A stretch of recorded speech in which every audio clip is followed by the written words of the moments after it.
Right. Sarath గారు మీరు ఎలా చూస్తున్నారు? అంటే ఇంకో కొన్ని ఇంటలెక్చువల్ గ్రూప్స్ వాళ్ళ ఆలోచన ఏంటంటే చైనా గుప్పెట్లోకి పాకిస్తాన్ వెళ్ళిపోవటం అనేది ప్రపంచానికి అది పెద్ద ప్రమాదకరంగా తయారవుతుందనే భావనలో అమెరికా చాలా డిప్లొమాటిక్గా ఆ ఇనుప కౌగిల్ నుంచి పాకిస్తాన్ని విడిపిస్తున్నట్టు చూపించడం కోసం ఈ సాయం ఐఎంఎఫ్ ద్వారా ఈ సాయం చేస్తుంది అనేది ఒక అభిప్రాయం. This is another narration.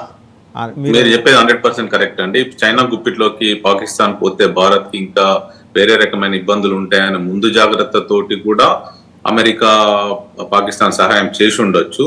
అంటే ఈ మనకు ఈ సమయం ఇట్లాంటి సమయంలో చేయడము గ్రహించాల్సిన విషయమే. కానీ మానవతా దృక్పథంతో పాకిస్తాన్ నుంచి వస్తున్న న్యూస్ చూస్తుంటే వాళ్ళకి సహాయం అవసరం.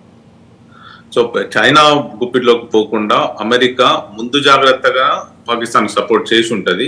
వాళ్ళు కండిషన్ కూడా పెట్టవచ్చు. రేపు భారత్ ఈ సమస్య పరిష్కారానికి, పహల్గామ్ సమస్యలు పరిష్కరించుకోవడానికి కూడా అమెరికా పాకిస్తాన్ పై ఒత్తిడి తీసుకురావడానికి ఇది ఒక సహాయాన్ని కూడా చేసి ఉంటారు అనే అభిప్రాయం నాకు.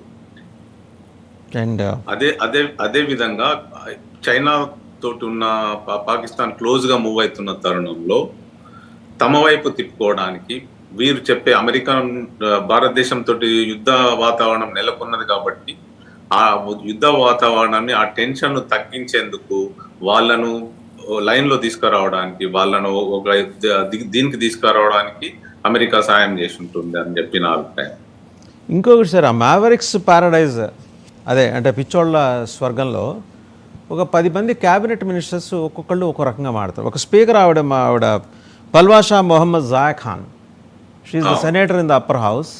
ఆవిడ ఏమంటారు మన మంగళవారం అప్పర్ హౌస్లో మాట్లాడుతూ, మా సైన్యం అయోధ్యలో బాబ్రీ మసీదు కూల్చిన చోటకు వచ్చి ఇటుక పేర్చి మసీదు కడుతుంది.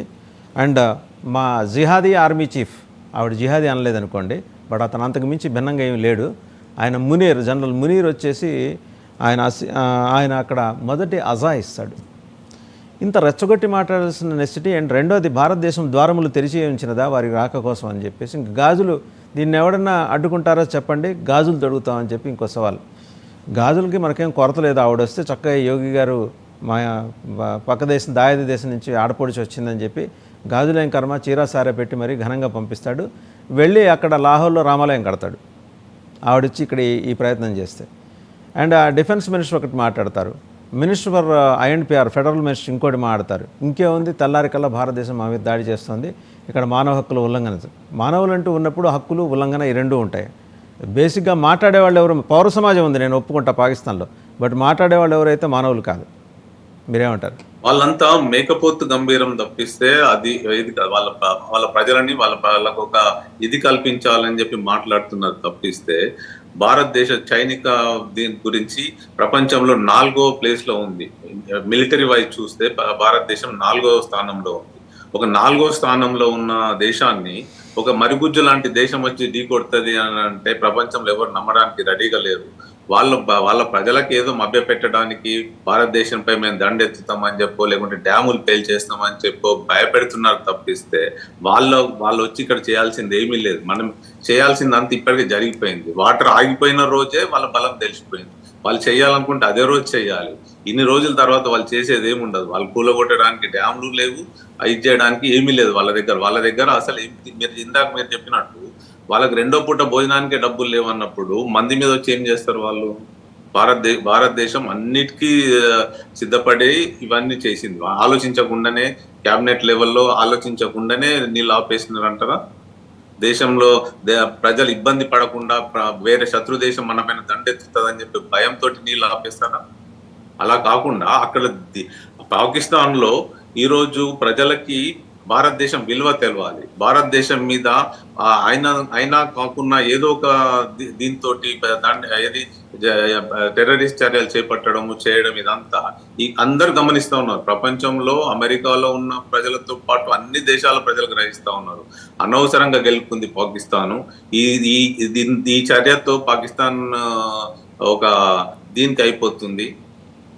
ఇది ఒక చిన్న దేశం వచ్చి పెద్ద దేశం మీద దండయాత్ర చేసేంత రోజులు లేవు ఇప్పుడు. వాళ్ళు ఎన్ని టెర్రరిస్ట్ యాక్టులు చేసినా, ఎంత ఇది చేసినా కూడా ఇక్కడ భారతదేశం మీరు అన్నట్టు గాజులు పెట్టుకొని ఏం కూర్చోలేదు. భారతదేశం దగ్గర ఆయుధాలు లేవని కాదు, భారతదేశం దగ్గర యుద్ధ విమానాలు లేవని కాదు, భారత సైనిక దీంట్లో మనం అన్నిటికంటే కూడా వాళ్ళకంటే ఎక్కువనే ఉంది. శరత్ రెడ్డి గారు, ఇక్కడ రెండు కీలకమైన అంశాలండి. అంటే as you rightly said, provocative statements ఇవ్వటం ద్వారా వాళ్ళ ప్రజల్ని కన్సాలిడేట్ చేయడానికి కోసం వాళ్ళు చెప్తున్న మాటలుగా మనం దీన్ని చూడొచ్చు. And couple of letters, confidential letters Pakistan army జనరల్కి రాసిన, లెఫ్టినెంట్ జనరల్ బుఖారీ రాసిన లెటరు, తర్వాత వాళ్ళ డీజీ డైరెక్టర్ జనరల్ పోలీస్ ఆ దేశానికి నాలుగు ప్రావిన్సులు, 2 యూనియన్ టెరిటరీస్ ఐజీలకు రాసిన లెటర్. మీరు మీ జీపులు కార్లు తిప్పడం ఆపేయండి, మనకి ఫ్యూయల్ కొరత ఉంది, వీలైతే పరిగెత్తండి, మరీ కాదంటే సైకిళ్ళ మీద వెళ్ళండి అన్నట్టు రాసిన లెటర్స్. బాగా తగ్గించుకోండి. యాజ్ ఇట్ ఈజ్గా వాళ్ళు ఏంటంటే జాగ్రత్తగా కాపాడుకుంటే వాళ్ళ రిజల్ట్స్ ఒక 12 రోజులు వస్తాయండి. ఈరోజు సాయంత్రానికి ఉన్నది. ఇది ది డాన్, పాకిస్తాన్లో గవర్నమెంట్ మౌత్ పీస్ అది, ది డాన్ అనే డైలీ ఉంది. వాళ్ళు రాసిందే 80% of oil reserves have been exhaust